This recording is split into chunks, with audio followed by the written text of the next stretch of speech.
All right, this is part 2 of the example problems where we find areas between curves. So let's get started with this first example. We want to find the area contained within these two curves. Okay, and so this is x is equal to 2y squared, and this is x is equal to 4 plus y squared. And so we want to find this area. Now, what we've been doing in the previous video for all the problems we worked, the idea was we just referenced the main equation, the main integral that the textbook developed for finding areas between curves. And this integral was, you go from a to b, and then it was f of x minus g of x dx. And then what we did was we looked at the problem we were dealing with, and just before we just blindly applied the formula, we wanted to make sure that this formula actually applied to our specific problem, because it's important to understand the integral itself. You want to understand how the integral is developed, so that when you want to actually apply the integral, you make sure that there's not some subtle differences between the formula that you're given, like from the textbook, or that you find like in a reference somewhere, and your actual problem. And this is a good example of that here. So if we just looked at this formula here, we would say, okay, this definite integral here, it's breaking up the independent variable into equally sized pieces. Okay, and so here it's calling the independent variable dx. All right, so let's look at this. We want to break up x into equal sized pieces. So, all right, I guess we could do, well, okay, but that only gets us to here as far as area.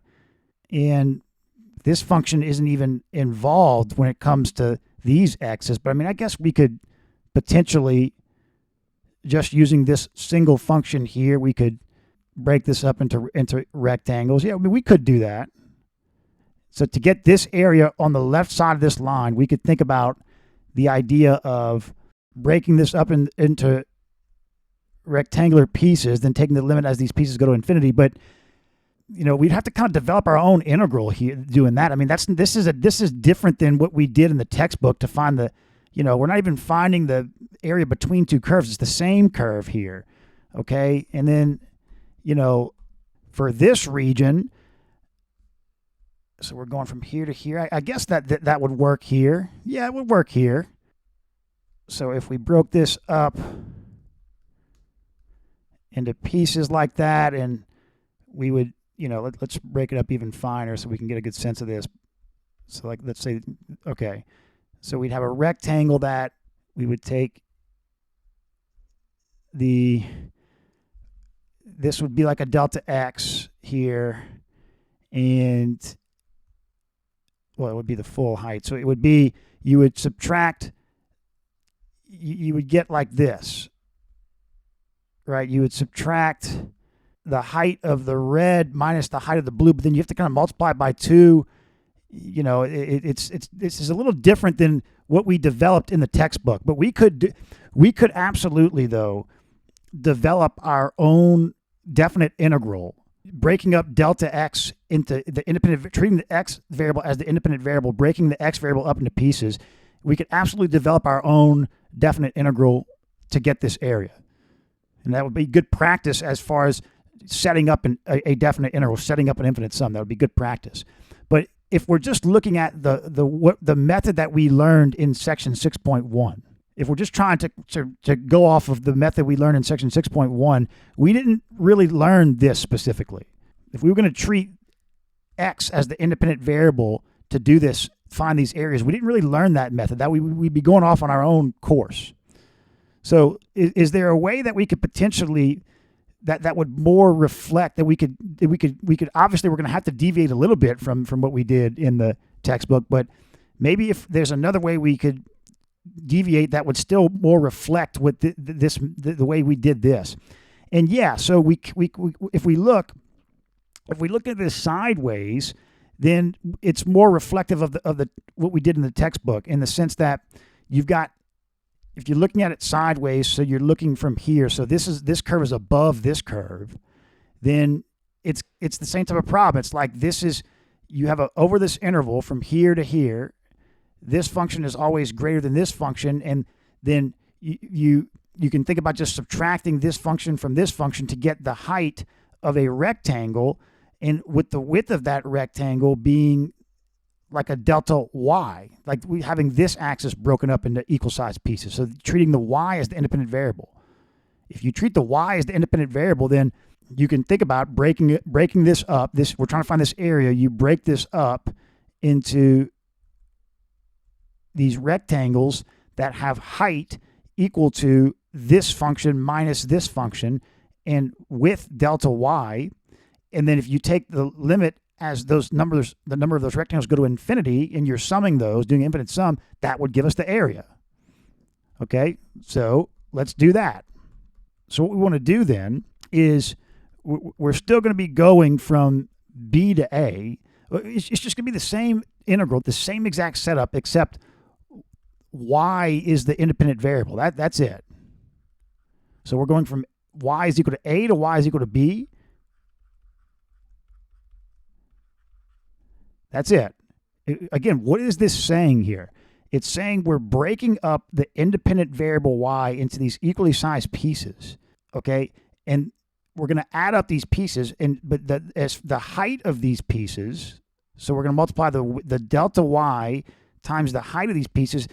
The height of the pieces for any integration, all integrations are the same. We've talked about this. You're breaking up the independent variable into equally sized pieces.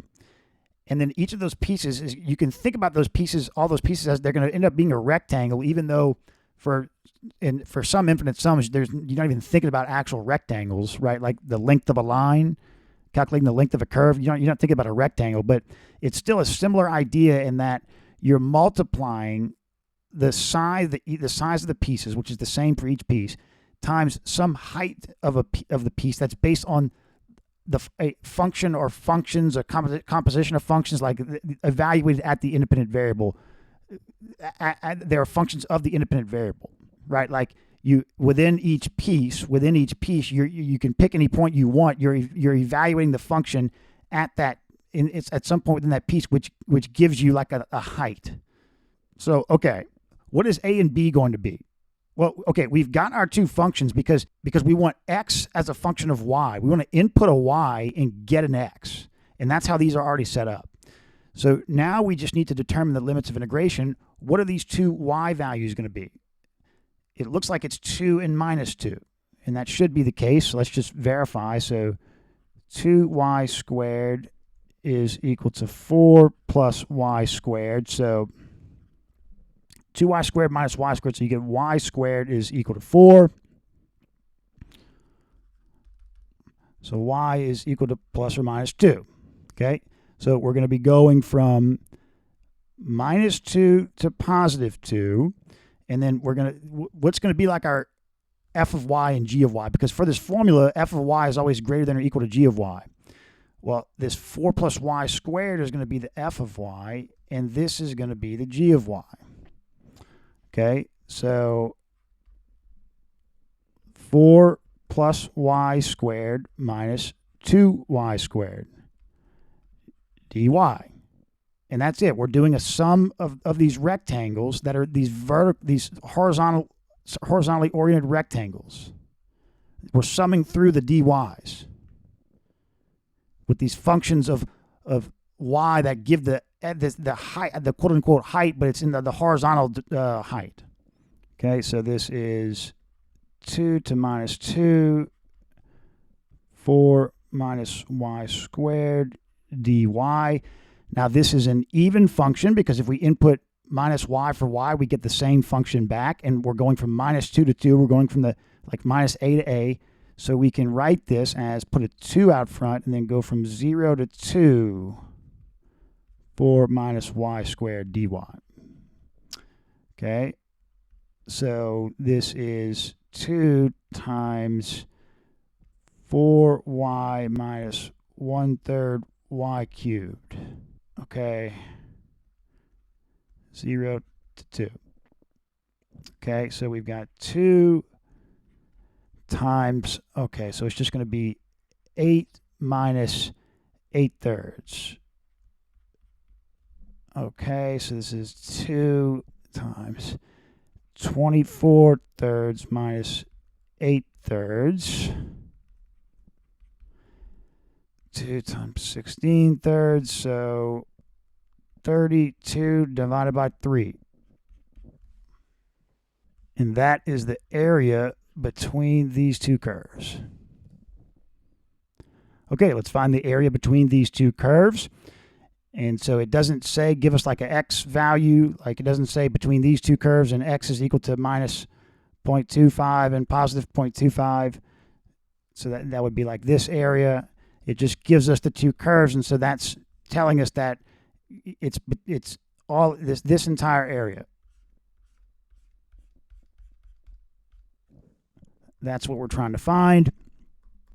Okay, and so we can see that cosine 0 is equal to 1. So this is cosine pi x, and then when x is equal to 0, this is equal to minus 1. So this is 4x squared minus 1.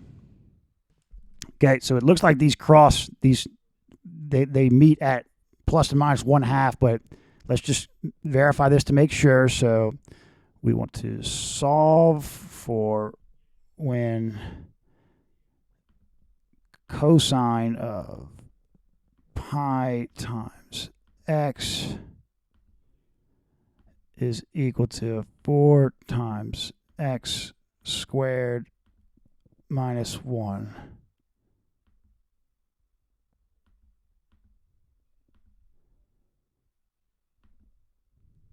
Yeah, so plus or minus 1/2. Okay, so here we can just use this formula.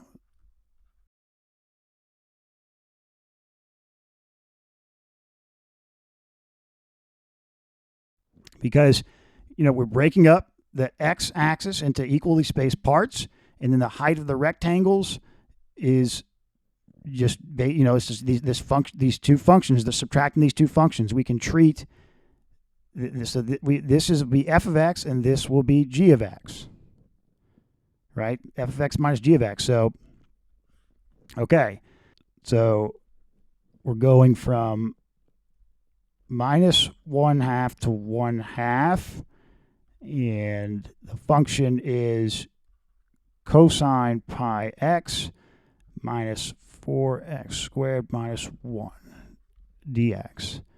Okay, so we've got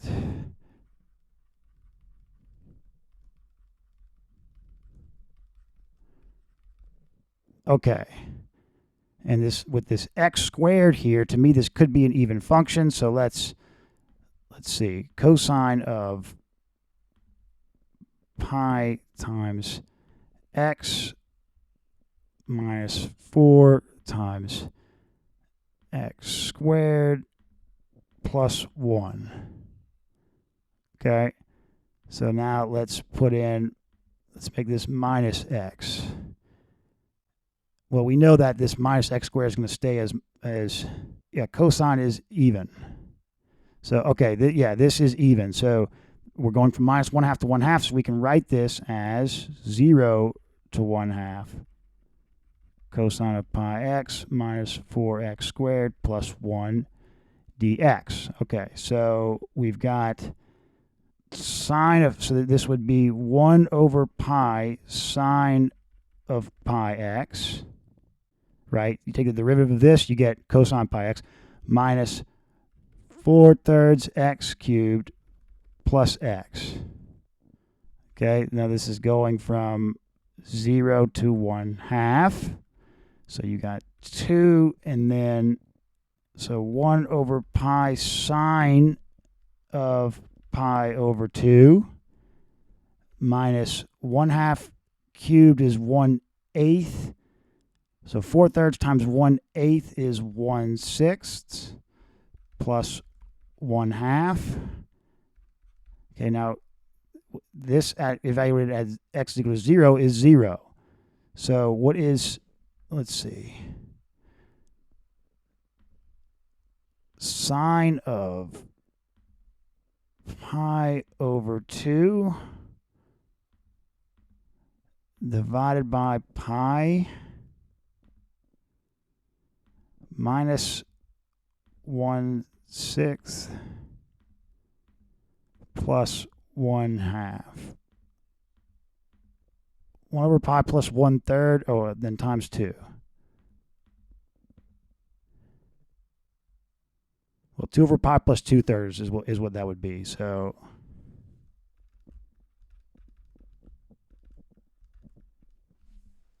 there you go. That is the area. That's this area.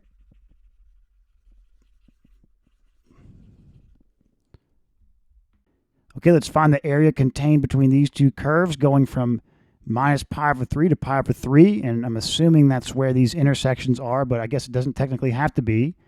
Minus pi over 3 could be here, and pi over 3 could be here. So let's check.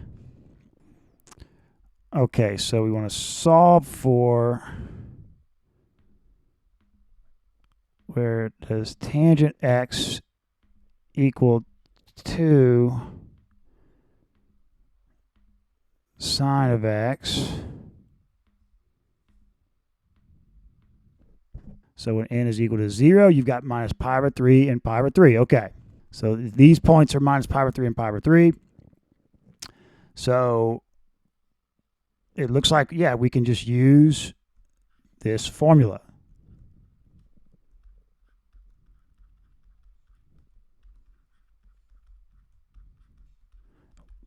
Well, no, actually, we're going to want to use this formula, the more general formula, the absolute value of f of x minus g of x dx, because which function is greater or less than switches from minus pi over 3 to 0 to pi over 3. So all this absolute value is saying is that whatever function is greater, then put that function first. That's one way of looking at this. I mean, technically, it's just saying do f of x minus g of x, and if it ends up being negative, make it positive. That's technically what it's saying. But one way you could write this is for whatever the interval is between a and b, whichever one of these is the larger, put that first. And so what we're going to do is we're just going to sum from, we're going to do from a to 0, we're going to do, so which one is which here? Let's see. So this is tangent x, and this is 2 sine of x. Okay, so going from a to b, we're going to do tangent x minus 2 sine of x, because this is this is the greater function. You know, this is more negative. This is greater. It's kind of confusing, but that's what they're saying. And from 0 to pi over 3, we're going to do 2 sine of x minus tangent x. It's not which one is the greater magnitude. It's you like, as far as if we subtracted this from this, it's which this one is, you know, it's this is like minus 5 is less than minus 2, right? So this is greater than this. So all right, so this integral is, we're going to go minus pi over 3 to 0, and then tangent of x minus 2 sine of x dx, okay? Then plus 0 to pi over 3 2 sine of x minus tangent x dx. Okay, so let's do this. So, okay, what is the integral of tangent x? I think it's 1 over 1 plus x squared. Let me check. Integral of tangent x. Oh, no, okay. Minus natural log of the absolute value of cosine x. So minus natural log of the absolute value of cosine x. Okay, minus, but then the integral of sine of x is minus cosine of x, so this will be plus 2 cosine x. This evaluated from minus pi over 3 to 0. Okay, then plus minus 2 cosine x, and then plus, because this is going to be a plus. This is minus though, but it turns into a plus. Natural log of the absolute value of cosine x, evaluated from 0 to pi over 3. Okay, so let's get rid of the graph here to make some room. So, okay, let's plug in 0 first here. So cosine of 0 is 1, and natural log of 1 is 0, okay? And then cosine of 0 is 1, so we've got 2, then minus, and then evaluated at minus pi over 3. So cosine of minus pi over 3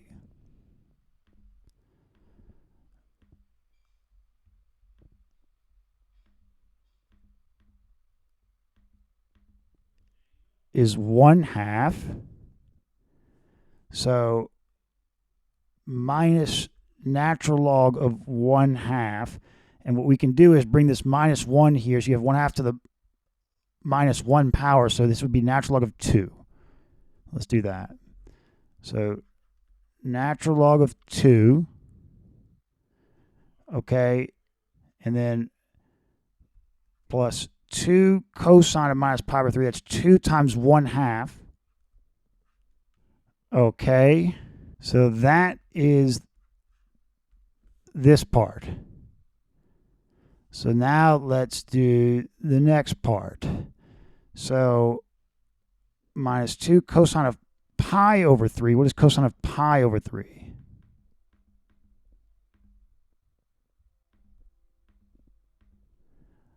Okay. 1/2 minus 2 times 1/2 is minus 1. Plus, okay, so cosine of minus pi over 3 is 1/2. So natural log of 1/2. And what we can do here is, this is 2 to the minus 1 power, right? So we could bring a minus 1 out front and do natural log of 2.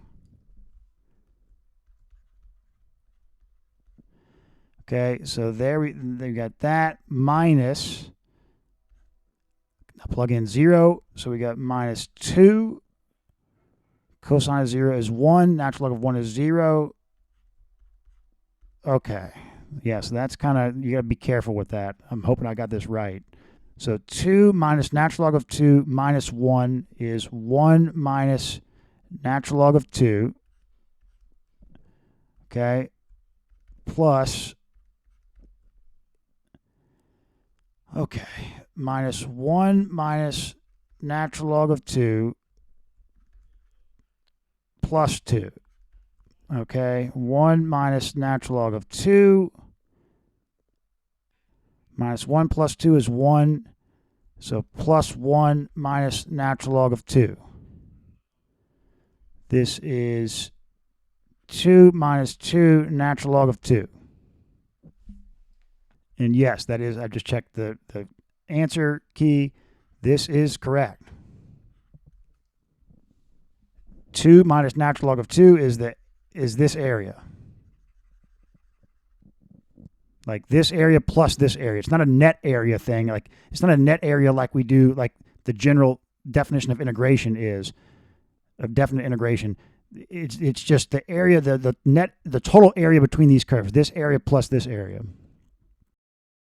Okay, let's find the area between these two curves from x is equal to 0 to 6. So, you know, you would think that they want us to find this area, but they're saying from 0 to 6. So we're actually going to be going from 0 all the way to here. So it's asking us to find this area plus this area. Okay. So, so to do this, what we're going to do is we're going to do two separate integrals. Well, okay, well, first of all, we can see that the independent variable here is going to be x, because we're going to break up the x-axis into equal size pieces, and then we can just, from 0 to 4, we can integrate the function, the red function minus the blue function, and then from 4 to 6, we can integrate the blue function minus the red function. Okay, the red function is cube root of 2x. Blue function is 1/8 x squared. Okay, now it looks as though this point here is when x is equal to 4, but let's check. So, okay, we want to solve for when 2 times x to the 1/3 is equal to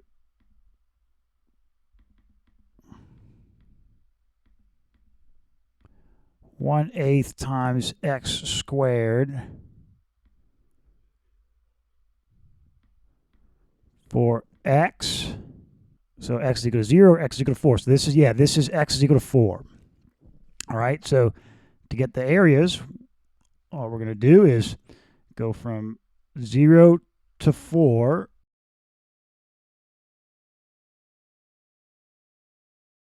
And then do red curve minus blue curve dx. And then add to that, we go from 4 to 6, blue curve minus red curve dx. Okay, so now let's make this easier. Let's come to the side here and let's get the antiderivative of cube root of 2x dx. All right, so if we say that u is equal to 2u, then du is equal to 2 dx. So 1/2 du is equal to dx. Okay, so we've got 1/2 and then cube root of u, so u to the 1/3 du.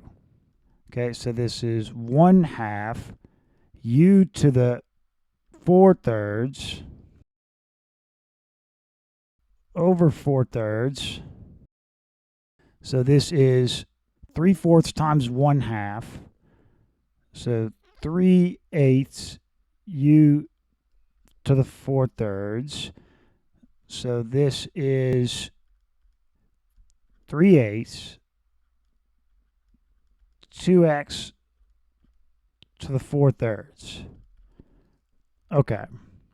So let's just check this. So we take this derivative. We've got 3/8 times 4/3, which is 1/2 2x to the 4/3 minus 1 is 1/3 times the derivative of the inside is 2, so we're left with 2x to the 1/3. That's right. Okay. So now if we evaluate the integral,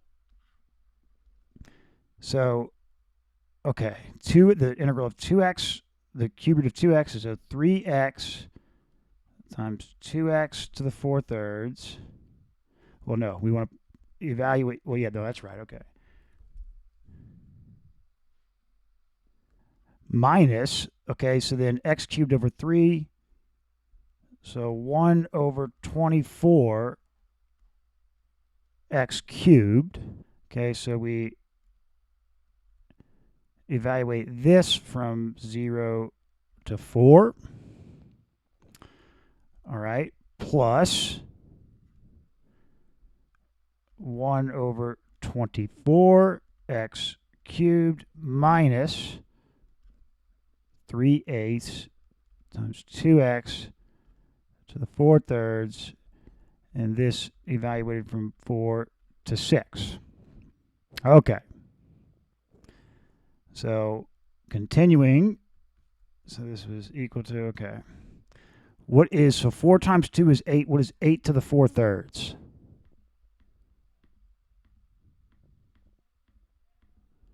16.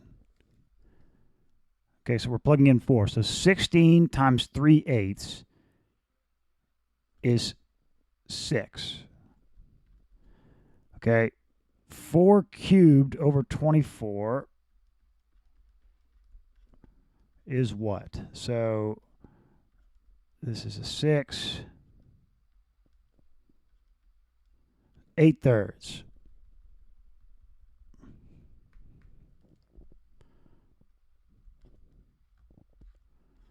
Okay, then minus, plugging in 0, this goes to 0.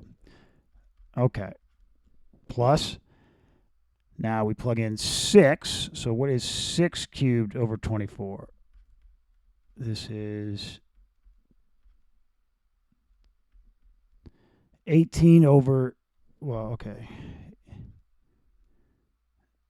8, yeah, so 9. Okay, now 6 times 2 is equal to 12. 12 to the 4/3.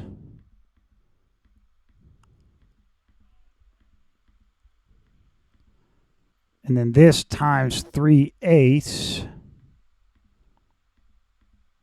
So 9/2, 3 to the 1/3 times 2 to the 1/3.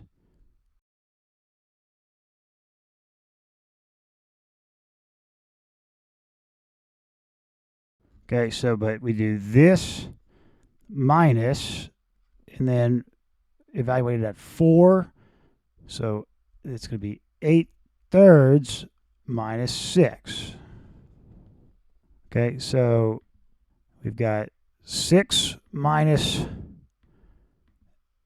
8/3,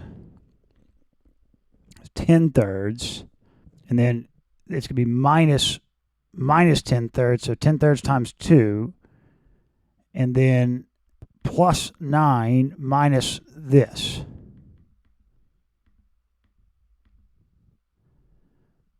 (47/3). I don't know how. I wish we could simplify that, but 47/3 minus 9/2, 3 to the 1/3 times 2 to the 1/3.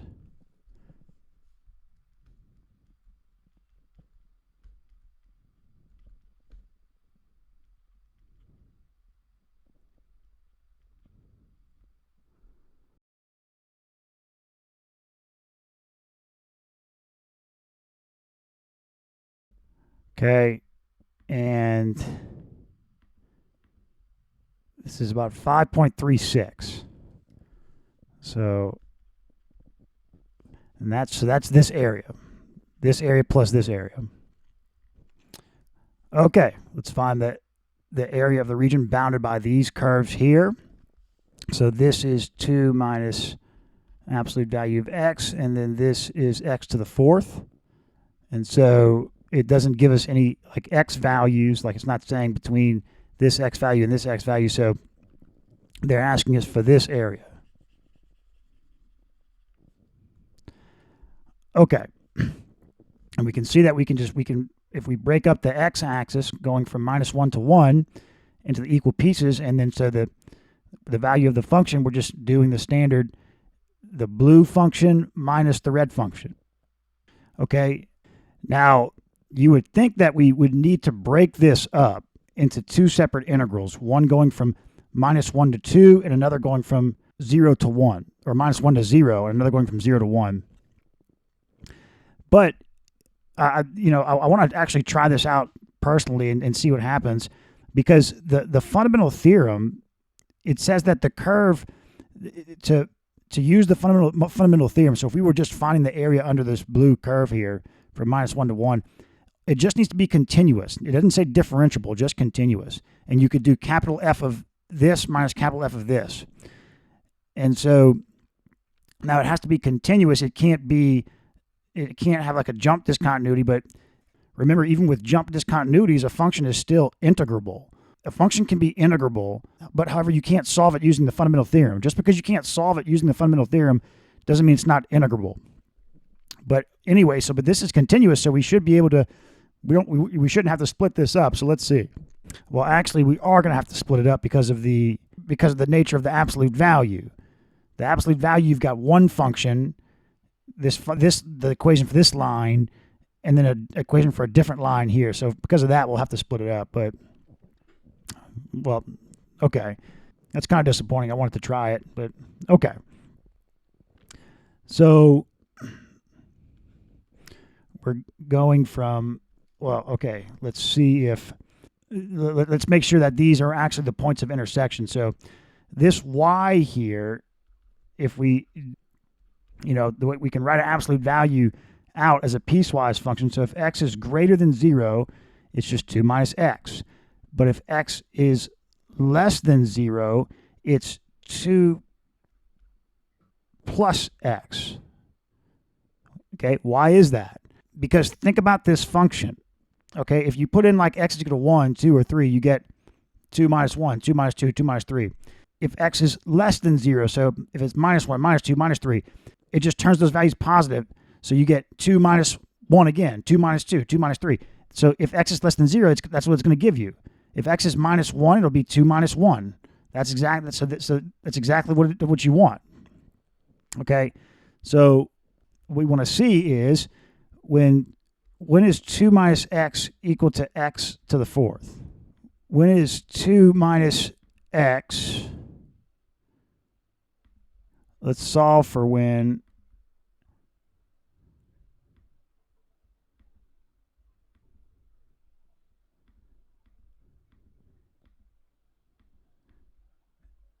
equals x to the fourth.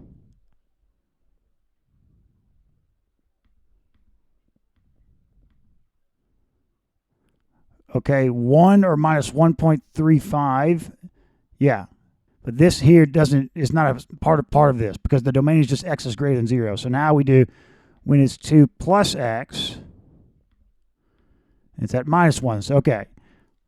Minus 1 and 1, that's where these intersect. So we're going to go from minus 1 to 0, and we want to subtract the blue curve. So it's 2 plus x and then minus x to the fourth dx. We're going to add to that from 0 to 1 to minus x to the fourth dx. Okay, so we get 2x plus 1/2 x squared minus 1/5 x to the fifth, evaluated from minus 1 to 0. Okay, plus, so 2x minus 1/2 x squared minus 1/5 x to the fifth, evaluated from 0 to 1. Okay, so plugging in 0 here, you get 0 minus, okay, plugging in minus 1, minus 2, plus 1/2, plus 1/5. Okay, plus, so we're just going to need to plug in the 1 here. So 2 minus 1/2 minus 1/5. So minus 2 plus 1/2 plus 1/5 times minus 1. 13/10 plus 2 minus 1/2 minus 1/5. 13/10 again. So this is 26/10.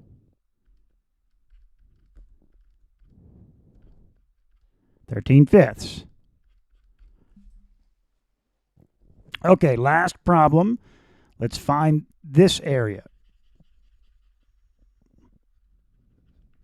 Okay, so what we're going to do is we're going to integrate from 0 to 1, this curve minus this curve, and then from 1 to 2, this curve minus this curve. So this is x, this is 1/4 x, and this is 1 over x. And this makes sense, right? Because if we integrate from 0 to 1, this curve minus this curve, we're getting this exact area. And then if we integrate from 1 to 2, this curve minus this curve, we're getting this exact area. So if we add those two, we get the total area. Now, let's make sure the intersection points are correct. So when does x equal 1 over x? So x squared is equal to 1. Okay, so 1 is a value. Now, when does 1 over x equal to x over 4?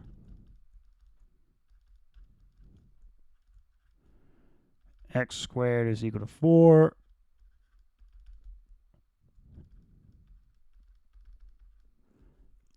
Plus or minus 2. Okay, so those, it's x is equal to 1 and x is equal to 2.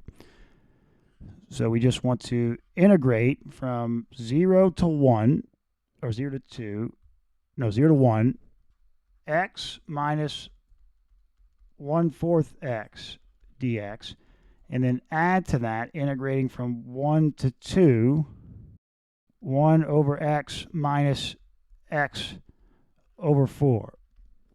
Okay, so we've got 0 to 1, 1 minus 1/4, so 3/4 x dx plus x to the minus 1. Well, that's just going to just leave that 1 over x. 1 over x minus 1/4 x dx. So we've got x squared over 2, so 3/8 x squared.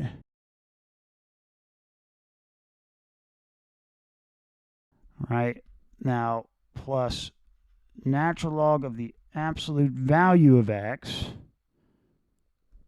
minus 1/8 x squared. Okay, so we've got 3/8 plus natural log of 2 minus 1/2